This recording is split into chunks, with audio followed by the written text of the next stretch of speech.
Remember that we do not see things, but only the light reflected from them. These are my reflections.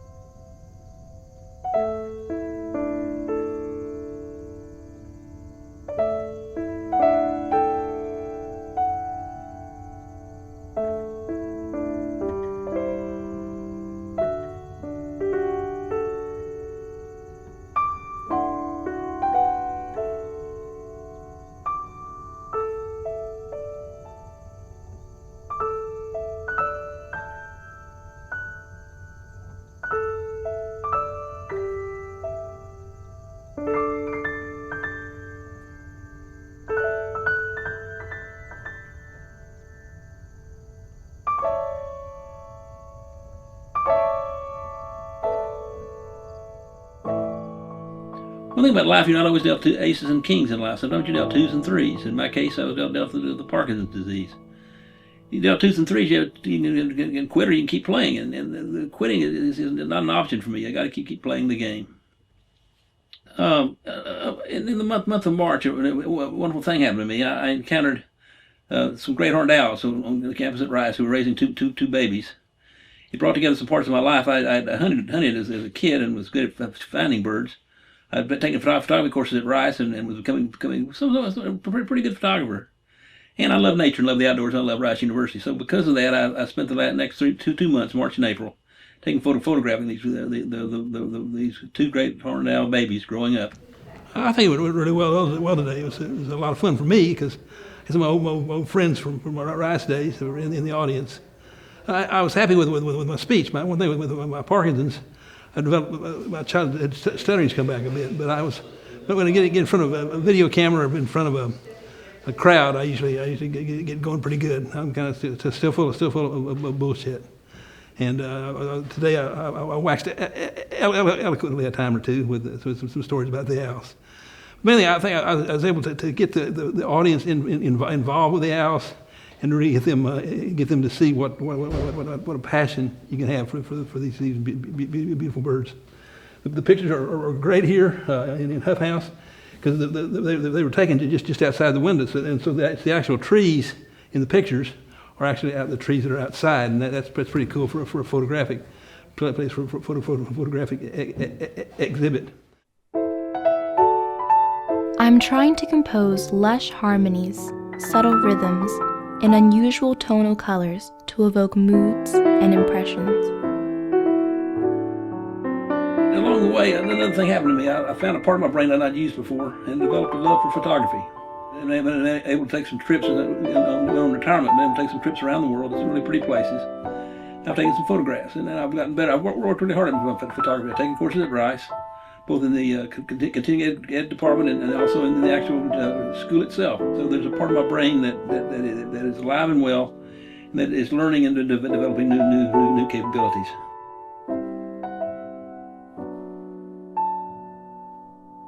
Having Parkinson's is like being in a dream when you try to move, but everything is slower.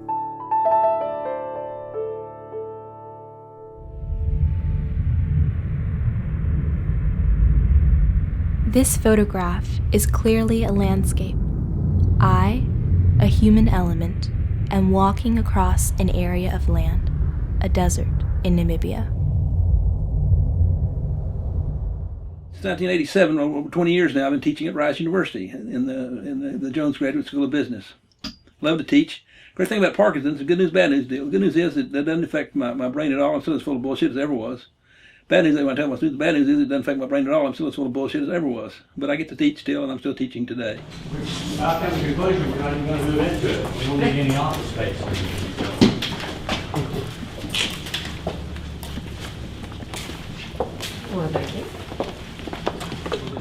This is customer pickup here. You know, customers come around, they can back up, and we load them up. I lift weights, I got some muscles. Oh yeah. I lift weights three times a week for my Parkinson's. The only thing I do for my Parkinson's that slow it down a little bit. You're doing exercise. Guys, we got to start walking, man. Then he has a parade each month. The parade is for the maintenance guys to march in the parade past all the pilots and all the other people and have them all salute the maintenance people as they walk past. Within 6 months, they had that best maintenance record in the country. And it's something called pride. This little pride in the workplace. And that's what a lot of what this course is about. It's about pride. And again, these guys have pride. Hey, Robert. Hey, Mac. How you doing? Nice to see you. Good. How's everything? Hi, how are you? Good morning. Hi, How are Jim you? McAbell. Nice to see y'all. I'm tired of teaching statistics. I hate statistics. I couldn't say that back in time, but I'm not. I dropped the Six Sigma stuff and all the quote hard stuff I was teaching. I'm just doing the quote soft stuff, the employee involvement, turning people on, which is really the hard stuff. That's the hard part. It's about the commitment. It's about them buying into what we're trying to do. If they buy into what we try to do, then great. If they don't buy in, we're not going to get there. And you got to have that. You got to, like you said, you got to have a give a shit attitude. If you don't give a shit, you're in the wrong place. You got to go. I believe that as a human being, it is not possible to discuss life without talking about death. Death frames life like a photograph is framed by the edges. Without edges, there is no photograph. The best photograph I have of this juxtaposition between death and life, between black and white, was taken on the skeleton coast of Namibia. Two jackals are eating a baby seal as the mother screams in anguish. Jackals have to eat to preserve their species, and seals must procreate to maintain their species. What a delicate balance, the yin and the yang.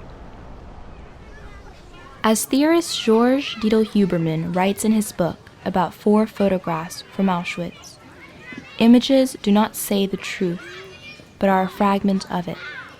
The image is neither nothing, nor one, nor all. I posit once more that each of our lives is like an image on a photograph, framed by the edges that are like our birth and death. Our lives do not say the truth about humanity, but are a fragment of it. Each of our lives means neither nothing, nor one, nor all. I had a 31-year career in the oil service industry with a company called Cameron, and it was a great career. But at age 54, when I developed Parkinson's, I needed to go on disability retirement, and I left Cameron and left that career behind me. Robert is just he exudes Cameron. He is really what Cameron was all about.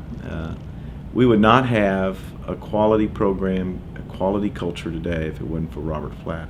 We wouldn't have an aftermarket identity if it wasn't for Robert Flatt. He has been so influential in driving a culture in Cameron of service and can-do attitude, all focused around the quality of everything we do and we touch.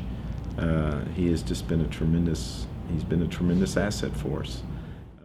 The personal trainer has to play 2 roles in this deal. He has to do the personal training, but she also has to be my shrink, my personal psychologist. That's I think like 90% of my job actually. But the personal trainer, you can't act like a wimp. You got to do all 6 sets. Actually, for you, if you're here on your own accord, I think you find enough people to talk to avoid ever doing any workout.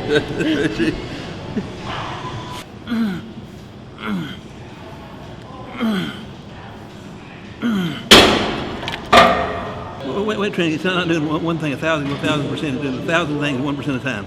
Real slow over time. It's just doing it, working it over time. Not a short-term deal.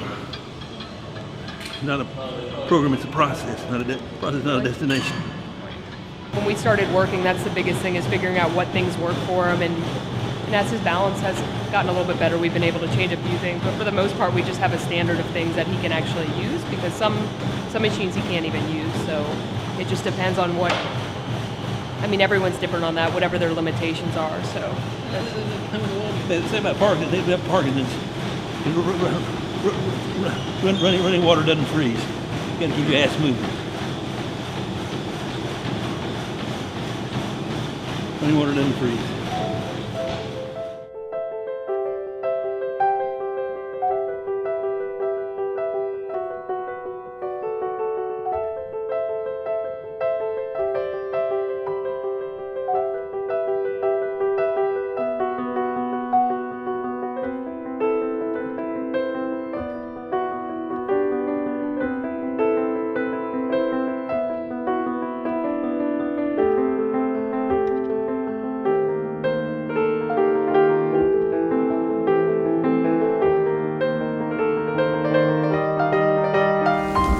if you think you had a bad night during Hurricane Ike, think about being a hawk out in the storm. But look in his eyes. He has not given up. As I got closer and closer to him, he looked like he was ready to attack me. Finally, he flapped his wings, and about a gallon of water came out of his feathers. He made it up to a limb in a tree, and then scowled back at me. That's what living life is all about. But the main thing about Parkinson's or about any part of life when you're dealt 2s and 3s is the attitude you have. You got, in my opinion, I'm a devout existentialist. I believe only that now it is important, and I believe the glass of water is always half full.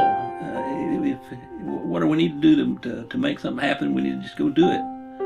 And life is good. It's hard sometimes.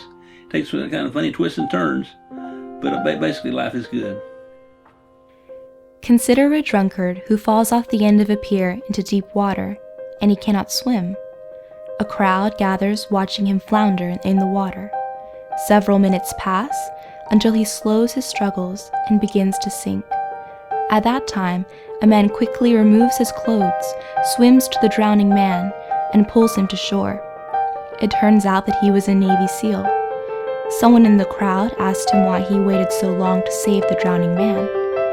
He replied simply, "I needed to let him relax a bit before I could save him." We need to relax and live each day to its fullest. Watch the sun come up, smell the flowers, and give someone a hug.